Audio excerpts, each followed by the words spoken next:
Hi అండి. అందరికీ నమస్కారం. Welcome to my YouTube channel. ఈ వీడియోలో ఈ రోజున జరగబోయే గ్రూప్ ఆఫ్ మినిస్టర్స్ జీవోఎం చర్చలండి. మధ్యాహ్నం 3 గంటలకి. సో, పెన్షన్‌లకి సంబంధించి ఎక్యూపీఓ అలాగే ఐఆర్ పైన ప్రధానంగా చర్చించే అవకాశం అయితే ఉందని అయితే భావిస్తున్నారు.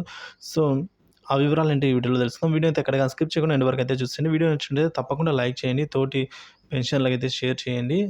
ఇక ఆలస్యం చేయకుండా మనమైతే వీడియోలోకి వెళ్ళిపోదాం. ఇంకా మన ఛానల్ సబ్స్క్రైబ్ అవ్వనట్లయితే వెంటనే సబ్స్క్రైబ్ చేసుకోండి.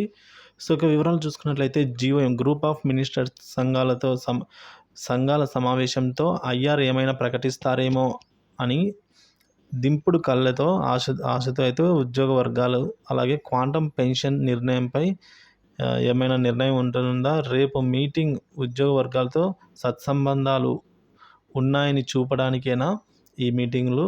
సో, బకాయిలు అలాగే పిఎఫ్ ఇక ఏపీజీఎల్ఐ సొమ్ములు చెల్లింపులపై కొంత స్పష్టత వచ్చే అవకాశం. 20,000 కోట్ల రూపాయలు ఉన్న బకాయిలు తీర్చడానికి కనీసం 6 నెలలు పట్టును.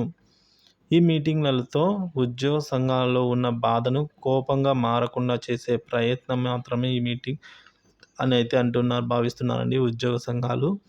ఇక మొత్తం 4 కోట్ల ఓటర్లలో ఉద్యోగాలు మరియు పెన్షన్లను వారి కుటుంబ సభ్యులను చూసుకున్నట్లయితే 40 లక్షలకు పైగా, అంటే ఇది సుమారుగా టోటల్గా 10% అయితే చూపిస్తుంది రాష్ట్ర ప్రభుత్వం. ఆంధ్రప్రదేశ్ మొత్తం మీద 10% ఓటర్ల జాబితా అయితే చూపిస్తుంది. సో, వీరు ఆర్థిక సమస్యలతో ఏమీ అడ్రస్ చేయకుండా ఎన్నికలకు వెళ్ళటం అవాంఛనీయం, ధైర్యం చేయడమే. సో, కాబట్టి దాచుకున్న సొమ్ముకు గ్యారంటీ ఇవ్వలేకపోవటం, జీతం తప్ప మిగిలిన వాటిపై ఆశలు వదులుకున్న ఉద్యోగులు కోపం ఈ చివరి వారంలో తగ్గించగలరా ఈ మీటింగ్తో అనైతే అనుమానం వ్యక్తం చేస్తూ ఉన్నారు. ఇక జనవరి 2022 కొత్త పీఆర్సీ జీతంలో మినహాయించిన ఏపీజీఎల్ఐ అలాగే పీఎఫ్, జీఐఎస్ సొమ్ములు ఇంతవరకు జమ చేయలేదు. ఆ సొమ్ము కూడా పీఎఫ్, ఏపీజీఎల్ఐ క్లోజర్లు జరుగుతూ ఉన్నవి చూసుకోవాలండి. ఇక కొత్త ఎడ్యుకేషన్తో కొత్త హై స్కూల్ ప్లస్లు వచ్చే విద్యా సంవత్సరం నుంచి ప్రారంభిస్తారు అని అన్నారు. గత ఏడాది ప్రారంభించిన హై స్కూల్ ప్లస్లలో సగం అవైలబుల్గా అయితే లేవు. హెచ్ఎస్ ప్లస్ అంటే హై స్కూల్ ప్లస్లలో ఇంటర్ బోధించే స్కూల్ అసిస్టెంట్లను పీజీటీలుగా అయితే నామకరణం చేయటం, ఫుల్ ఫ్లెడ్జ్డ్ జూనియర్ కాలేజెస్గా మారిన రెగ్యులర్ పదోన్నతుల తర్వాతనే ట్రెజరీ వారు ఒప్పుకోవటం లేదు.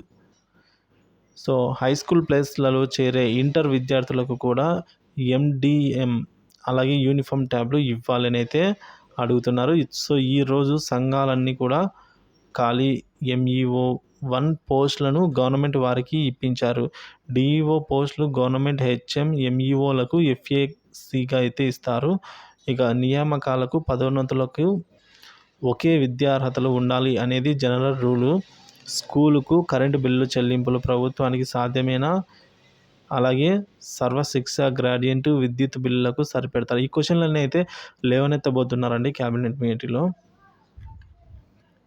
మార్చి 3 లేదా 4 వారాల్లో ఎన్నికల కోసం నియోజకవర్గ స్థాయిలో మొదటి విడత శిక్షణా తరగతులు జరుగును.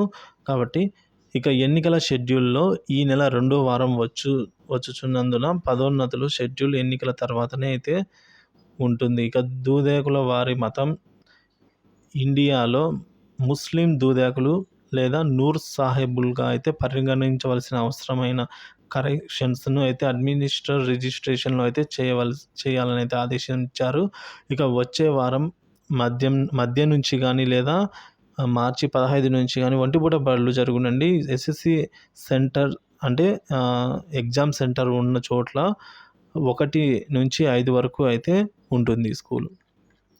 ఇక 220 పని దినాలకు తగ్గిన అంటే 365 రోజులకు గాను 220కి తగ్గిన పాఠశాలను విధిగా మార్చి 9 అంటే రేపు వచ్చే సెకండ్ సాటర్డే కూడా పని చేయాలని అయితే రూల్ పాస్ చేశారు. ఇక ఎన్నికల డ్యూటీని ఎవరూ తిరస్కరించవద్దు. శిక్షణా తరగతులకు హాజరవ్వాలి.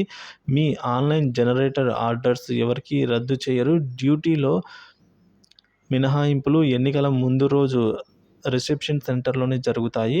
ఇక మార్చి 31న 10వ తరగతి స్పాట్ వాల్యుయేషన్ అయితే ఉండబోతుంది. సో, ఇవన్నీ అయితే ఇప్పుడు జరగబోతున్నాయి. సో, ఎట్టకేలకు మనకు ఇప్పుడు జరిగే మీటింగ్ సంబంధించిన తాజా అప్డేట్ అనేది కూడా మనకు ఈవినింగ్ లోపల రావడం జరుగుతుంది. సో, కాబట్టి ఎప్పటికప్పుడు తాజా సమాచారాన్ని అందిస్తూనే ఉంటాను.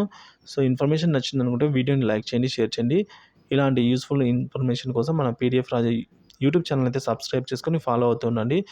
పక్కనే ఉన్న బెల్ సింబల్‌ని అయితే ట్యాప్ చేసి ఆల్ అనే నోటిఫికేషన్ ఆన్‌లో పెట్టుకోవడం ద్వారా నేను చేసే ప్రతి ఒక్క ఇంపార్టెంట్ అప్డేట్ న్యూస్ అనేది మీకు నోటిఫికేషన్ రూపంలో అయితే రావడం జరుగుతుంది. Thank you for watching this video.